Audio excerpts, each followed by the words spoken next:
बॉम्बे में Bharat Australia match के बाद लड़कियों के मैच के बाद सोशल मीडिया पर एक लहर दौड़ गई।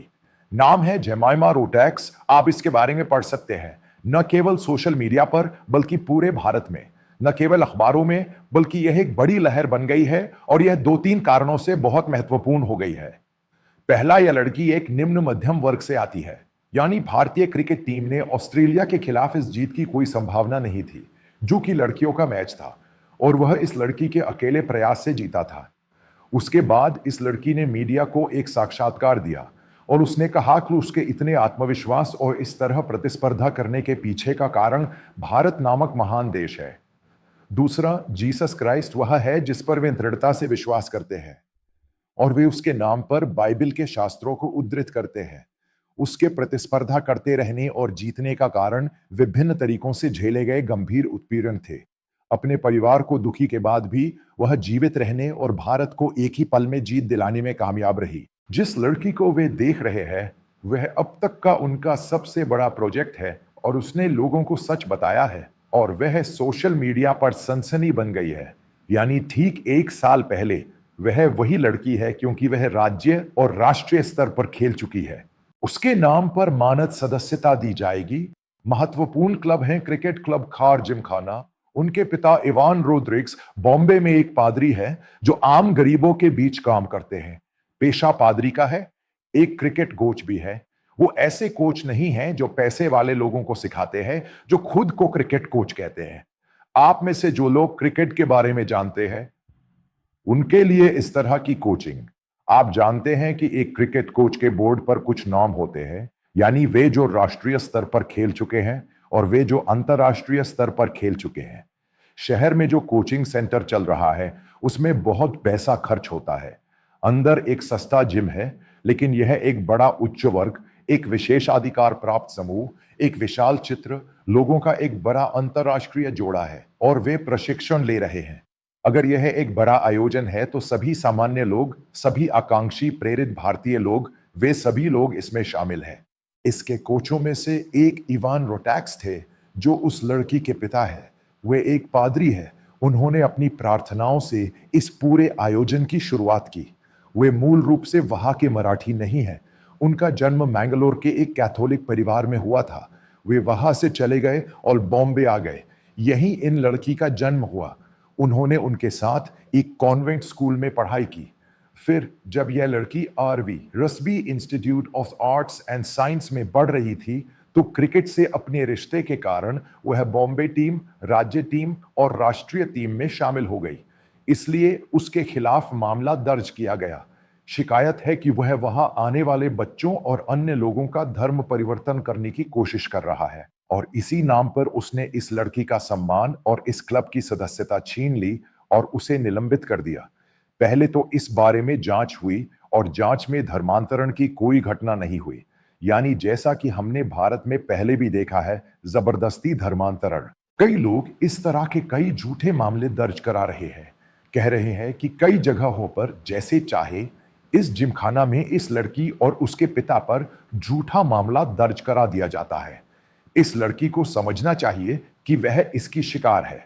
आप जानते हैं कि भारत में खेल हो या क्रिकेट, यह सब भारत और उस राज्य पर राज करने वालों के हाथ में है, खासकर भाजपा संघ परिवार गिरोह के हाथ में।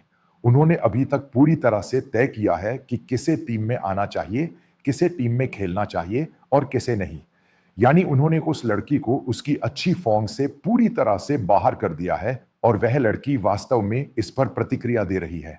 इतना नहीं पता, इतनी अच्छी फॉर्म में होने के बावजूद उस लड़की को टीम से पूरी तरह से बाहर क्यों कर दिया गया। ऐसे समय में इस विश्व कप के सिलसिले में ऑस्ट्रेलिया के खिलाफ सेमीफाइनल मैच में उसे प्रमोशन मिला और वह मैच से ठीक 3 घंटे पहले बल्लेबाजी के लिए उतरी। मुझे पता है कि बाद में इसी लड़की ने एंकरिंग की और बल्लेबाज बनकर मैच जिताया। बाद में जिन लोगों ने उस लड़की और उस पिता को, जिसने कहा था कि वे 1 साल के लिए पाकिस्तान जाएंगे, उस घटना को समझना चाहिए जहां उन्होंने कहा था कि इस मुफ्त चावल के नाम पर बदल दिया गया। मैं एक बात जरूर कहूंगा, चाहे मैं उसे उद्धृत करूं या नहीं, 1947 में भारत का विभाजन हुआ। अगर इन सनातन धर्म के लोगों को शालीनता के लिए भारत में नहीं रखा गया होता तो शायद भारत का फिर से विभाजन हो जाता, क्योंकि वे इस मामले को इसी तरह देखते हैं। मैंने इसका बहुत ध्यान से अध्ययन किया है और मैं कह रहा हूं कि इस सनातन धर्म में ऐसा कहने वालों का अपमान करने का कोई मतलब नहीं है। एक आस्तिक पे ही जाता है। मोहम्मद असरुद्दीन भारतीय टीम के कप्तान थे। इसी तरह भारत के लिए कितने मुसलमानों ने क्रिकेट खेला है, ईसाइयों ने खेला है, सिखों ने खेला है। जब कोई सिख आउट हो जाता है तो क्या जुमा अचानक खालिस्तानी हो जाएगा? मुख्य कारण यही है। ये सनातन वाली बात इन गंदे लोगों ने गढ़ी है। ये एक प्रतियोगिता है। इस प्रतियोगिता में जीत या हार होती है। ये लड़की वहां से जीत गई। जब उसने अपनी बात पूरी की तो इन सनातनियों ने उसका मजाक उड़ाया और उसे चावल की थैली कहा। यही कहा, यह सनातन एक ऐसा समूह है जिस पर दुनिया में भरोसा नहीं किया जा सकता। इसलिए मैं फिर से दोहरा रहा हूं, भारत का अगला विभाजन कैसे हो सकता है? ये इन सनातनियों के जरिए ही होगा। भारत किसी ना किसी तरह बनेगा या बदलेगा, क्योंकि भारत के दलित ऐसे ही है। यानी पिछले कुछ दिनों से ये इतने संगठित हो गए हैं, इसीलिए ये इन सनातनियों के खिलाफ है। अब कई जगहों पर चुपचाप बैठे हुए कारणकारी की बातों को दरकिनार कर दिया गया है और समस्याओं को गलत तरीके से लिया गया है। ये जबरदस्ती धर्मांतरण, ये लड़की जो बेंगलोर से बेंगलोर आई और बॉम्बे आई, उसके पिता और उस परिवार ने इतना कुछ समझा। 22 एस, वो लड़की जिसने इतने साइबर हमलों का सामना किया और फिर उस देश के लिए खेली और जीती और वापस आई, फिर से ये हमला मुख्य कारण था। इसीलिए वे जीवन में सनातन लोगों पर भरोसा नहीं करते। इसीलिए मैं ये विशेष रूप से कह रहा हूं, क्योंकि किस नाम से इस लड़की पर इतना बड़ा हमला हुआ, बहुत गंभीर हमला। आपको उन पुराने अखबारों की कतरनों पर एक नजर डालनी चाहिए।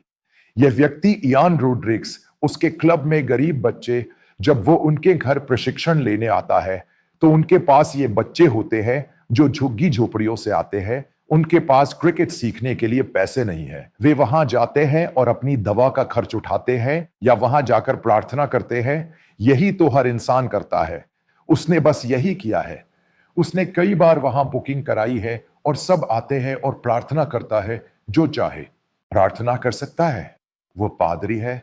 यही तो आदमी का तरीका है। जबरदस्ती धर्म परिवर्तन कहां से आता है? फिर ये पूरा परिवार और पूरा घर बंद हो जाता है और अंत में ये लड़की वापस आती है और भारतीय टीम जीत जाती है और ये क्लब वाला चुप हो गया। सनातन वाली चुप है। भारत में हमेशा यही होता रहे। यानी लोगों ने दलितों के चर्च और दलित समुदाय को रौंद डाला, हंगामा किया, पुलिस को बुलाया और फिर हमला शुरू कर दिया। जब उन्होंने हमले से ज्यादा खुद का बचाव करने की कोशिश की तो वे चुप हो गए।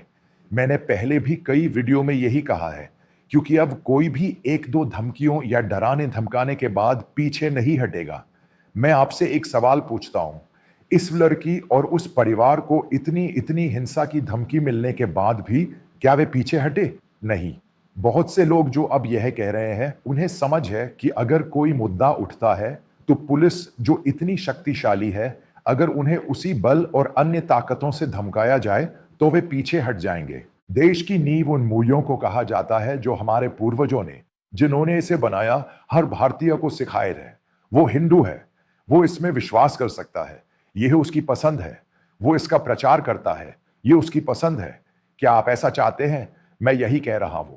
दोनों अलग अलग कारण हैं। ये वही है जो जेमाइमा रोड्रिग्स कहती हैं। हजारों लड़कियों, यानी लाखों करोड़ों भारतीयों ने इसे देखा। यानी सनातनियों समझो, जिस महान देश को हम भारत कहते हैं वो उस स्तर का नहीं है जैसा आप कह रहे हैं।